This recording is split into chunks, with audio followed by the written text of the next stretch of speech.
রাজ্যের মানে সমস্ত স্তরের চাকরি প্রার্থী প্রায় 6 লক্ষ শূন্য পদ পশ্চিমবঙ্গ সরকারের বিভিন্ন ডিপার্টমেন্টে, সেগুলোকে পূর্ণ করার কোনো অভিপ্রায় সরকারের নেই। যেটুকু নিয়োগ হচ্ছে দুর্নীতিতে ভরা, চাকরি পাচ্ছে। এসএসসি 2016 প্যানেল দেখেছেন যে কীভাবে দুর্নীতি, সরকারের দুর্নীতির কারণে তাদেরকে যোগ্য ছেলেমেয়েগুলোকে ভুগতে হচ্ছে, শিক্ষক এবং শিক্ষাকর্মীদের। এই যারা ছেলেমেয়েগুলো পাশে বসে আছে, দীর্ঘদিন থেকে প্রাতিষ্ঠানিক দুর্নীতির কারণে এদের হকের চাকরিটা থেকে বঞ্চিত হয়েছে। আমাদের ডিএর ব্যাপার আছে, অস্থায়ী কর্মচারীদের স্থায়ীকরণের দাবি আমরা তুলছি।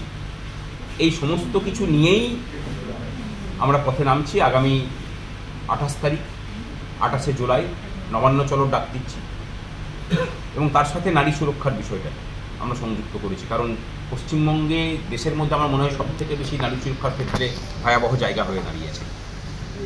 রাতের বেলা তো বাদ দিন, দিনের বেলাতেও এখানে নারীরা সুরক্ষিত নয়।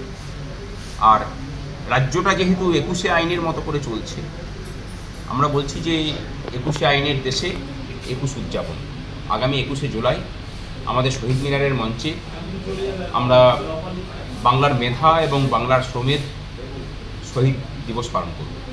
1 মাস আগে থেকে আপনারা সাংবাদিক বৈঠক করে জানাচ্ছেন যে নবান্ন অভিযান, সরকারকে কি সময় দিচ্ছেন যে এই সময়ের মধ্যে যদি সরকার চাকরিহারাদের নিয়োগ করে বা যারা চাকরি পায়নি? এমনকি কোনো দিন দেখেছেন যে আমরা গোপনে গোপনে কোনো কর্মসূচি করেছি? আমরা যেটা করি বুকটা ঠুকেই করি। আগে থেকে সময় দেওয়া হলো, এর এই অভিপ্রায়ে নয় যে তারা বসবেন, বসে পড়ে আমাদের কিছু দাবি দাওয়া মেনে নেবেন, এক টাকা পাওনা সেখানে 5 পয়সা দিয়ে দিলেন আমরা খুশি হয়ে গেলাম।